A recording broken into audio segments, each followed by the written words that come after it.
Do not fast forward this. Membership ends today. The doors are closing today at 5 p.m. Eastern. If you have not signed up for the membership that you want, now is the time to make a decision.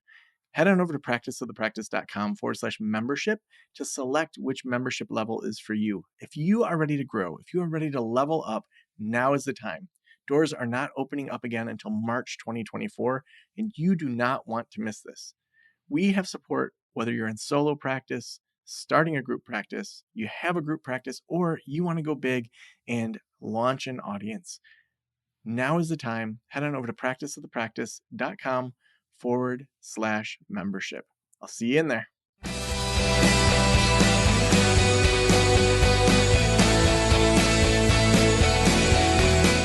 This is the Practice of the Practice podcast with Joe Sanok, session number 911.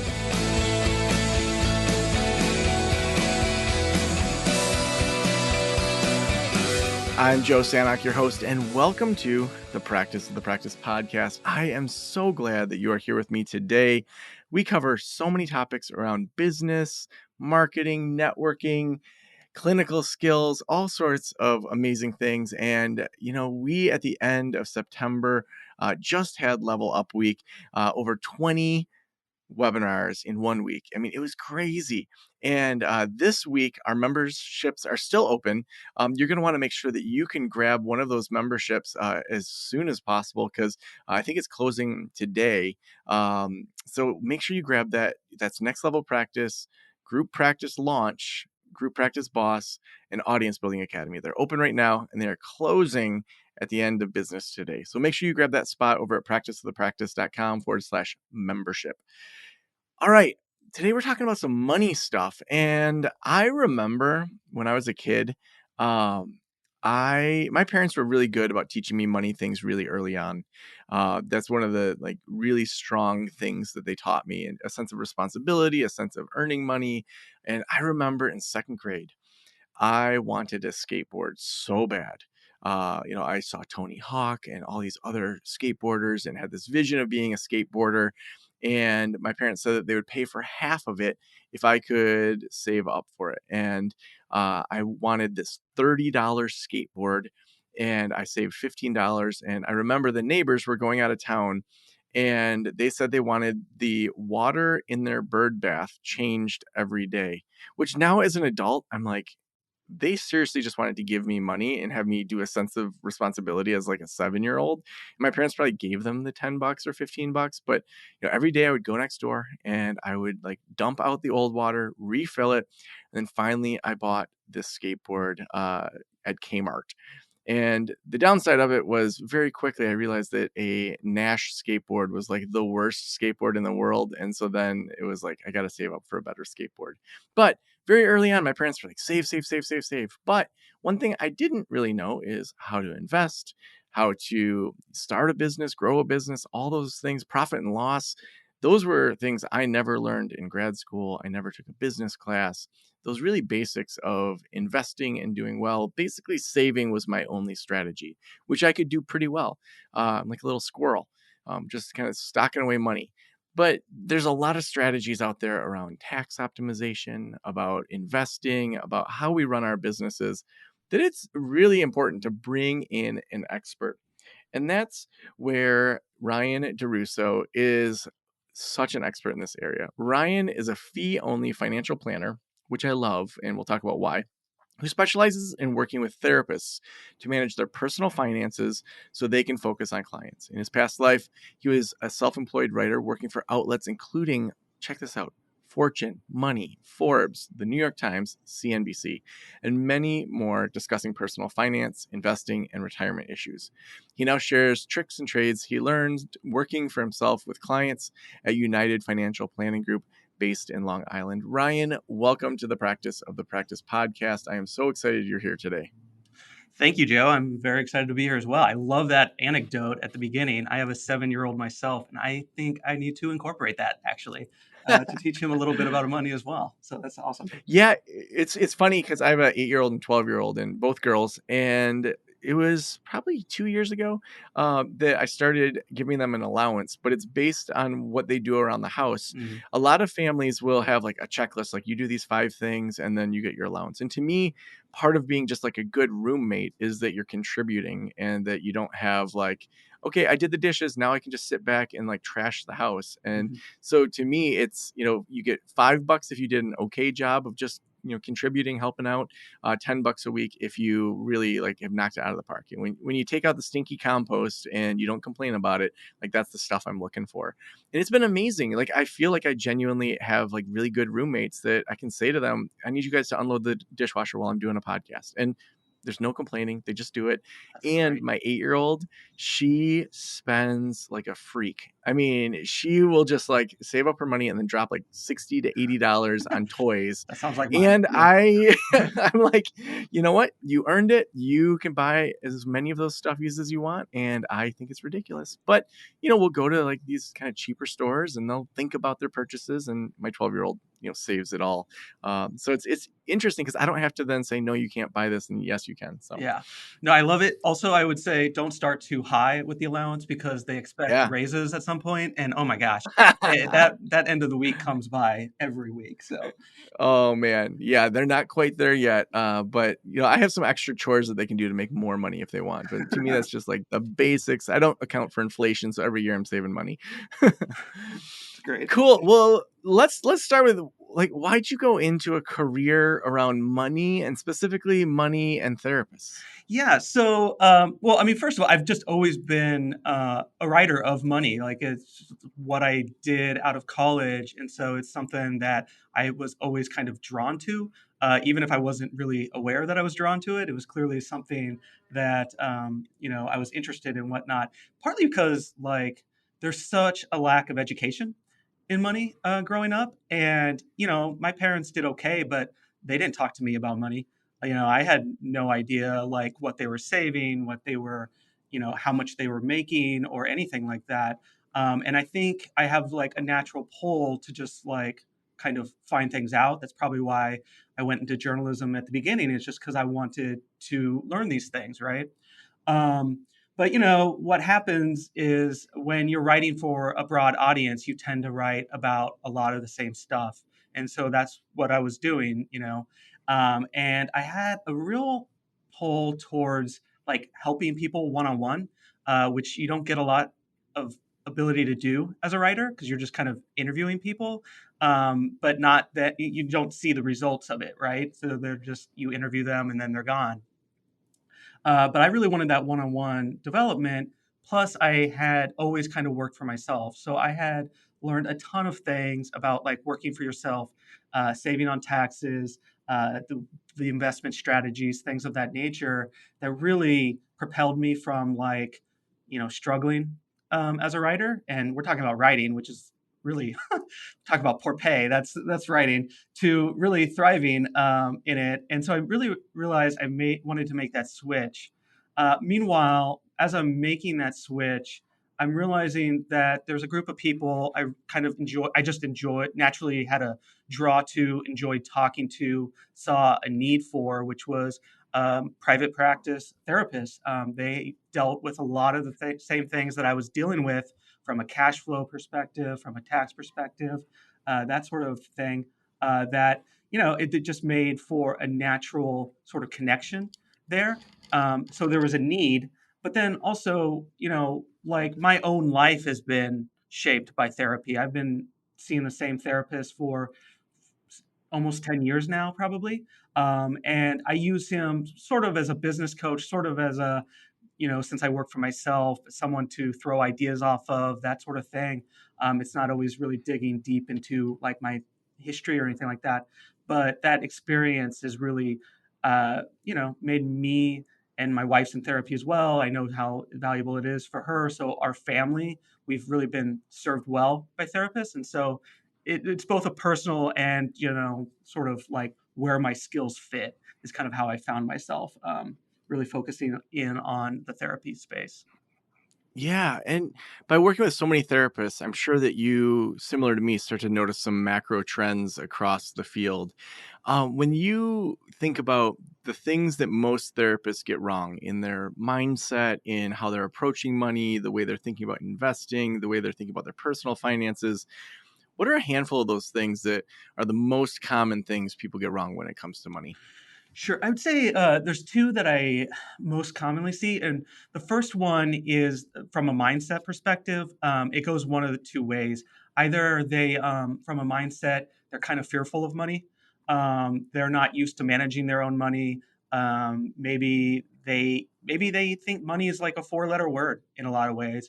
And so you see that often. The other side of that coin is they're not too focused on money, but they just want to make as much as possible type of thing. So it's almost the exact opposite sort of mindset. Both can be detrimental because, the one, if you're afraid of money, you may be not raising fees like you need to, or setting your rates where they need to. Whereas if you're just kind of trying to make as much as possible, you're just kind of running on a treadmill with no end, and we don't want that either. We want to make sure we're matching whatever we're doing from a professional standpoint to what those goals are in life, because like money is just a means to afford what we want to achieve in life, and that's really an important approach to it, because otherwise you get stuck in this, you know, either I don't make enough, and so I have a mindset of I'm failing in some way, or I have to make more and more and more and more to no end. So that's a big one from a mindset perspective. From a X's and O's perspective, just not putting their business structure or business goals or business finances into their greater financial picture. Like we have, our business, right? We all have a business if we're listening to this podcast in some way or want to become a business owner in some way. And so we do so much for that business, but so much impacts that business and how we view that business and the success of that business. And a lot of that impact is from the other end of the spectrum, our personal finances. And so, what's happening from a personal standpoint that is either making us take on more risk, or not taking enough risk in the business, or opening up avenues that could improve the business. And so, not putting in that full picture can harm you in both ways. If that Well, makes let's sense. get into some of the nitty gritty of finances and kind of that personal picture. So why don't we start with, like, would it be better for us to start with talking about people's personal finances or with their business finances? Well, we can talk about. Well, let's talk about first the both. In terms of the goals, right? So I had mentioned that like sometimes people come in with a mindset without goals in place, and whenever we're talking about finances, we need goals because we need something to reach. Um, I I will say that when I am working with older clients in particular, they think that they're never going to retire, right? They think they're going to work until they're 90 years old seeing clients, and that's fine. That is totally fine. But what I often tell them is, while it's important for you to want to work until then and create that opportunity, you don't want to be in a position where you have to work till then. Those are two very different scenarios. And so often what we see is a therapist will come to us and say, I'm just going to work until I'm 90, and so I'm not worried about retirement. And while that's fine, we still want to use the tools of retirement to make sure that you're creating financial independence for yourself. So let's say when you're 75, you fall down, you break a hip, and now you're out for 6 months, that you're okay. Like that's not going to change your lifestyle in any way, and you're going to be protected. Um, I hate telling this story because it's a very tragic story. But right as COVID was becoming known, so this was like March 2020. My wife was seeing her therapist she had seen for a number of years, was very comfortable with this person, and the therapist tells her that she has pancreatic cancer and she only has about 6 months to live. Um, a tragic situation. Obviously, the family you're worried about, her you're worried about. But meanwhile, she has to work. She works all the way up until the end of her life because, like, they need money. And what ends up happening after she passes away is the family has to sell the home. They have to move elsewhere, and then we lost touch with them. Um, but that was terrible for the therapist. But that was also terrible for my wife, who you know, cared for this person. And it took her years to find a new therapist in the meantime. And so, like, that person probably took the notion of, I'm going to work forever, to an extreme. And we want to avoid that. We want to give you that option, but we don't want to necessarily, um, you know, make it one where you have to do it. That's a big one. I mean, that one I would say is, uh, particularly amongst older therapists, the one I see the most. Younger Mm. therapists, I would say the one I see the most is they're using their business as like a free expense account, just because they can write it off on taxes. And that gets them into trouble like debt. They don't know where the cash is going, that sort of thing. And I see that in therapist private practices, but I see that in any self employment situation. That is a very common idea or notion. Mm. Well, let's walk through how to do that. So, what are some techniques that people can employ to get a better handle on their finances, get a better handle on their investing? What are some things that you would say are just baseline? Like, this is what you should probably be doing in your private practice and in your personal life. Yeah, and I mentioned to you or before we started recording that I'd listened to your 10 money tips, and there was some really good ones in there. One, yeah, I think you mentioned the idea of a bookkeeper, so obviously you need a bookkeeper. I don't think that's new to a lot of your listeners. The other one I loved was having an emergency fund for both your business and your personal. That is something I often encourage people to do, because you don't want a concern on one end to impact the other. So if you need a new roof, suddenly the business is tapping its resources to get to that new roof, and now we can't invest in the business. We don't want that. And how you get that emergency fund is understanding how much you need to pay yourself each month. We often look at self-employment as if, like, whatever I bring in, I'm just giving myself, and it's like essentially a one-to-one sort of situation. But instead, what we need to do is take a step back and look at, from a personal standpoint, how much are you spending a month, and how much do you need to spend a month on your personal side, for rent or mortgage, for food, for things of that nature, and understand what that mark is. That's your salary. That's when you're starting out, that's your salary. We just need to cover your expenses, and everything else can go into the business. And so as we're making money, and as money's coming in, we're not tapping everything that you're making. Instead, you're sending that salary over to your personal side, using that for those expenses, and you're building that business emergency fund. Too often, I see that business emergency fund as non-existent because of that. So that's an important one that comes up quite often.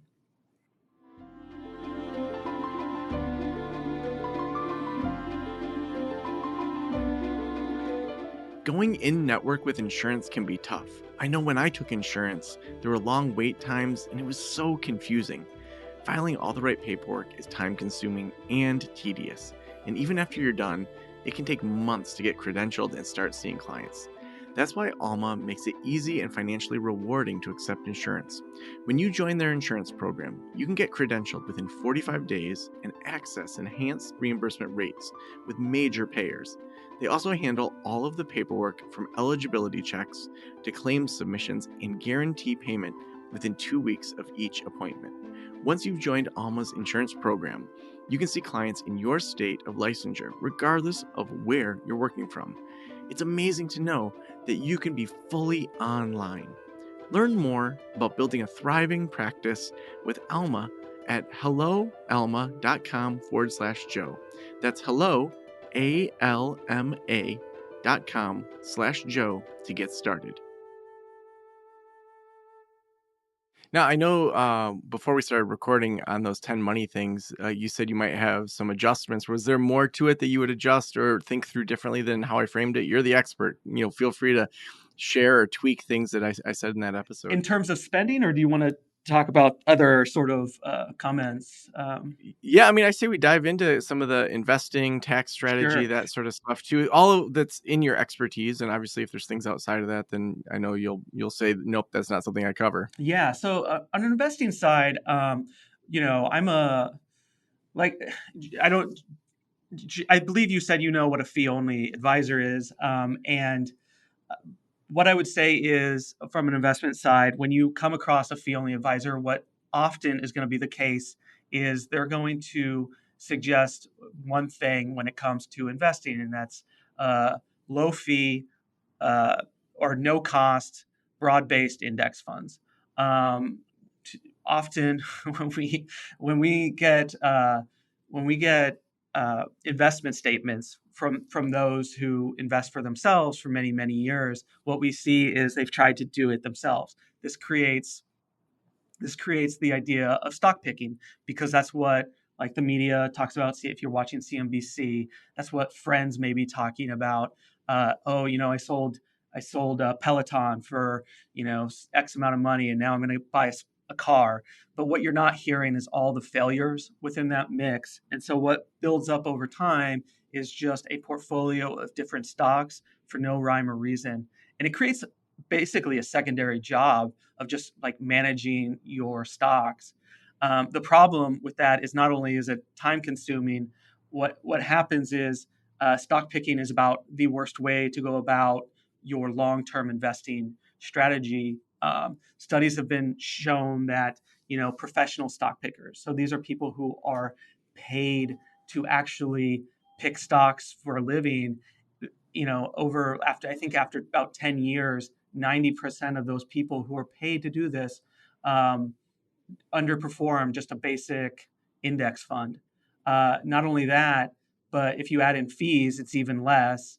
And then on top of that, you would have to know which stock picker is actually successful before you begin picking stocks. So you can see how the deck is totally stacked against you in terms of picking stocks. And so, from an investment standpoint, really focus on those just having broad-based market index funds.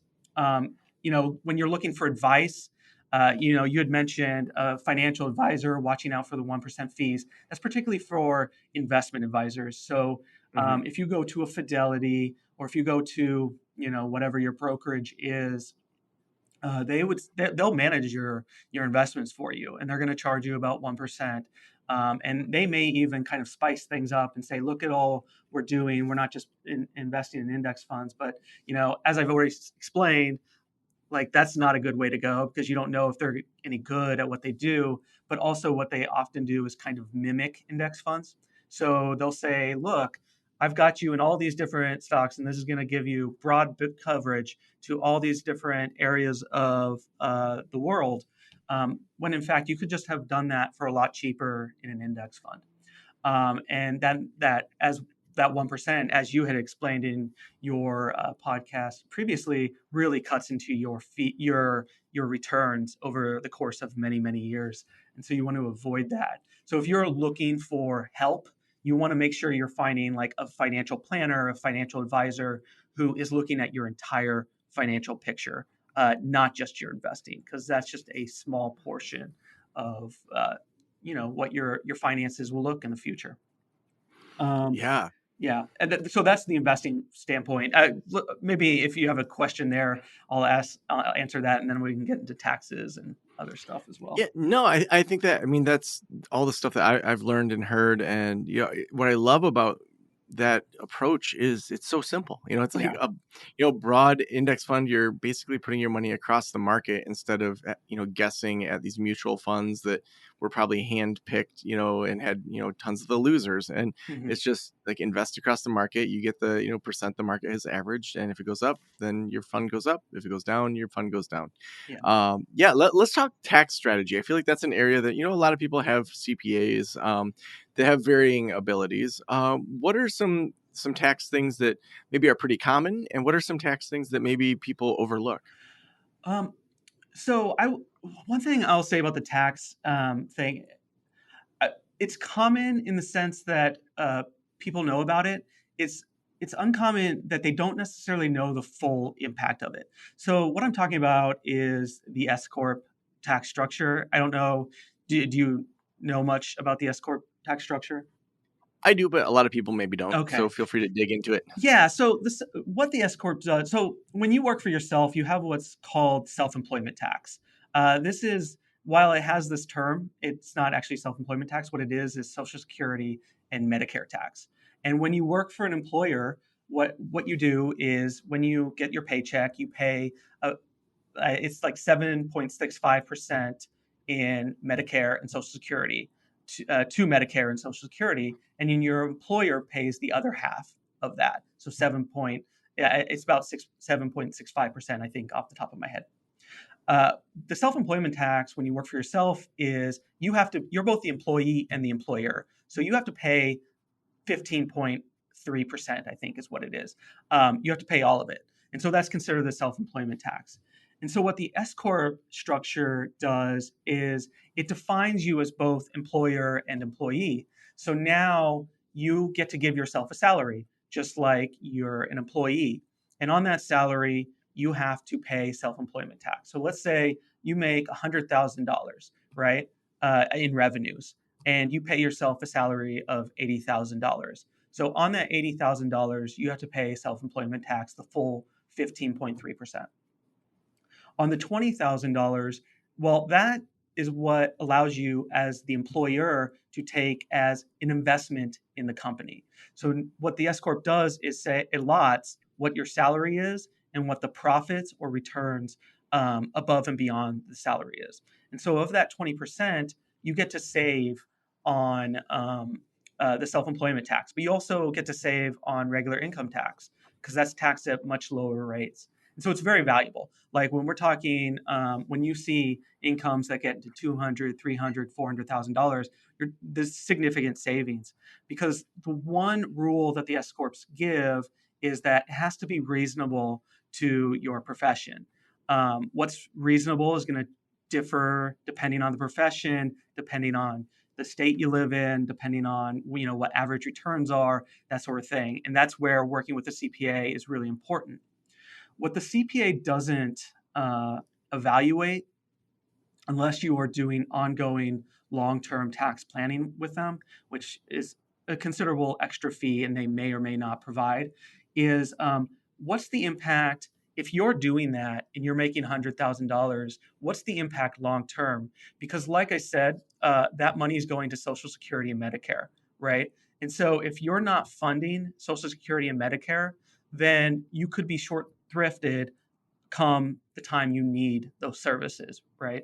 And so, let's say you're someone making 60,000, right? And now you're saying your reasonable income is 50,000 and the 10,000 is a distribution or profit. Well, it may have been better to use that 10,000 and pay that towards Social Security so you have that in the future as opposed to getting the slight savings in taxes today. So that is one where I see people immediately assume S corp is absolutely the right way to go. But it really depends on the situation. It depends on how your business is thriving or not, and it may adjust year to year. It's also why I often encourage people to look towards the LLC or PLLC, depending on which state you're in, and then opting into the S corp at the beginning of the year if you think you're going to have a good year, because it gives you the option to do that, or it gives you the option to treat yourself as an LLC where everything is being um, uh, it just trickles down to you as a regular tax. So what I'm hearing is if you're concerned about how much you want to put into Social Security or Medicare, that and if you want to put more into that, then typically that may be the LLC or PLLC, and then the S corp is most valuable when you're looking at those tax savings, currently rather than, in the future. Is that accurate? Yeah, I would say that's accurate because especially when you're talking about incomes that get a little higher, which is really good for the S corp. Because remember, with the S corp, you're also having higher IRS or higher CPA fees because they're going to charge you a lot more for that tax or for that tax service. Along with like if your state has high filing fees, which some states do, you need to be able to cover that and get the tax savings that's worthwhile. Plus, have enough that you're covering your future through Social Security and whatnot. So it's typically once you've reached a certain mark, and I can't give you that mark, that's what the obvious next question, but it's just really hard to give you that mark without knowing more of the personal situation. Yeah, yeah, awesome. What are other areas regarding taxes and your private practice that people overlook or need to be aware of? So the other thing on taxes I would say is, and this goes to what I was talking about at the beginning, is looking at your full financial picture, is also understanding what your partner's doing if you have a partner and you're filing with them, because that's going to dramatically change the full scope of uh, your tax picture. If they are, let's say they're older and they work for an organization and they have a bunch of stock options coming down. Well, that's going to dramatically impact what you should be doing from a business standpoint because you need to look at that entire financial picture and make sure you're saving uh, you're reducing your tax exposure as much as possible today. And there's going to be different forms to reduce that exposure. Maybe you're increasing the amount you're saving for retirement that year, or you're filing as an S corp that year. But understanding what the partner is doing in those situations is really important because that's going to give us sort of a framework for how we're going to approach that year from a tax planning perspective. And the good thing about like long-term financial planning is we're putting this into uh, to today's figures. So we're like trying to figure out today. We know those options are going to come in the future. So we're going to figure out the best way to reduce the tax exposure then. But at the same time, we're also going to figure out what's the best way to position your business for then as well. So it's both. That's a Now, big one. yeah, The other yeah, one I go would ahead. say is retirement planning. Often, I often tell people that for your business, if you want to create um, a uh, a beautiful side business, invest in retirement because not only is that going to create a very big portfolio for you down the line that makes you feel more financially secure, more safe, more willing to take risk in the business. It also creates tax savings today when you're using the right tax structures to do so.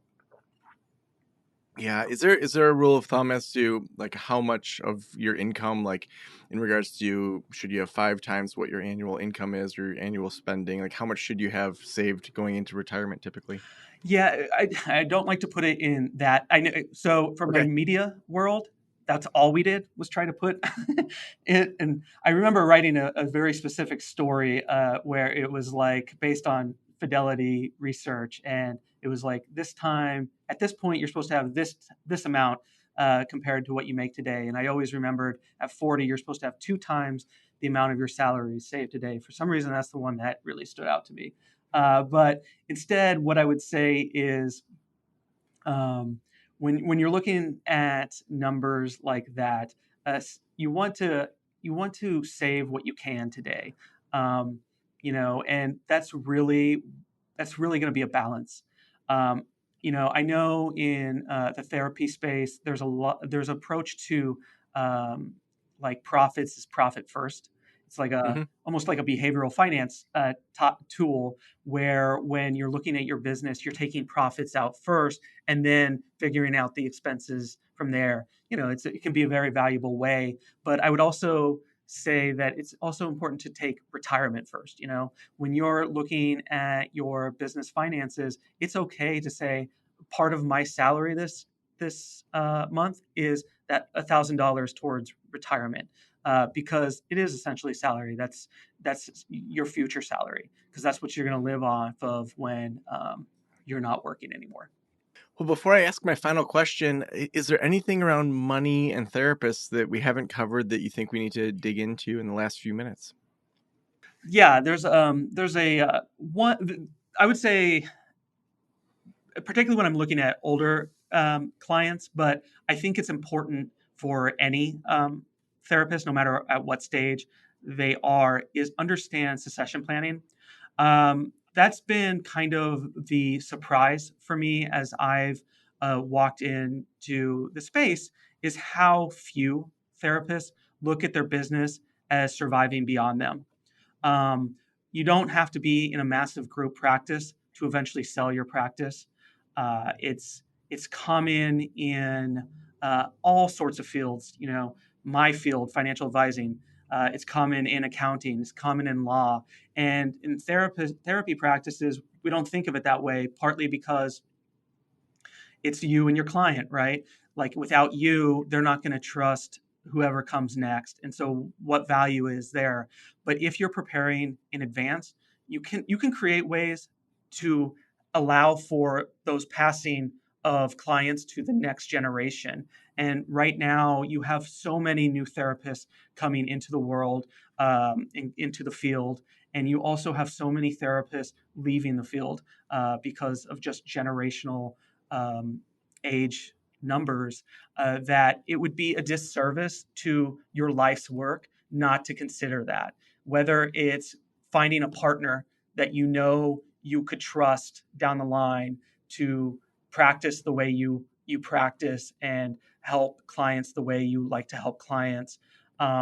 Or whether it is in the last number of years before you want to retire or step away, building a group practice so there's something to sell in the future. Really thinking about that, it can be. I cannot tell you the value that like saying selling a small practice for $200,000 can bring to someone's financial picture when they are just uh, barely able to survive life after work. Then with the $200,000 thriving after work, because there's between investing that money, between how that money comes to you through the way the business cell is structured, it can have a dramatic impact. And Hmm. so ignoring that is something I just wouldn't do. And thinking about that today is it can help you because it's not a short term fix. It takes time to prepare a business to first a session. So awesome. Well, Ryan, the last question I always ask is if every private practitioner in the world were listening right now, what would you want them to know? Yeah, I think what I would want them to know is that when often when people come to someone like me, like a financial planner or financial advisor, it's because of something terrible that's happening. Whether they're massively in debt, they might lose their house, their business is really struggling, and they can't figure out ways out of it.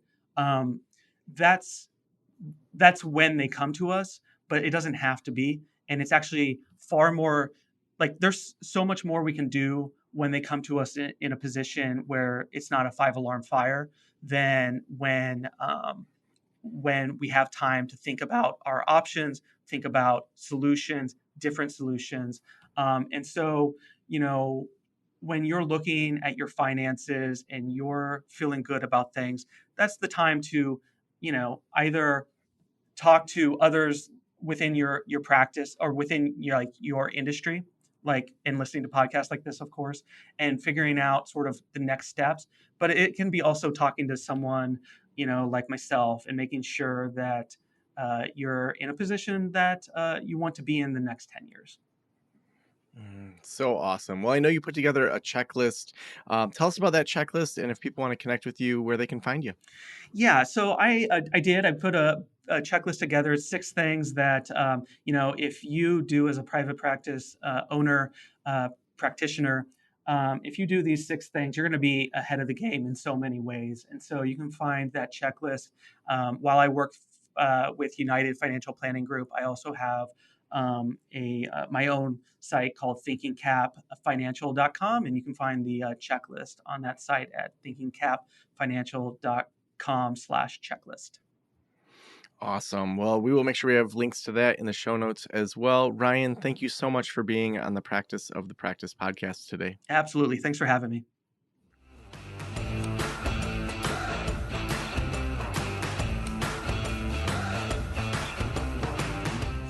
These kind of money issues are so important to think about and to plan for.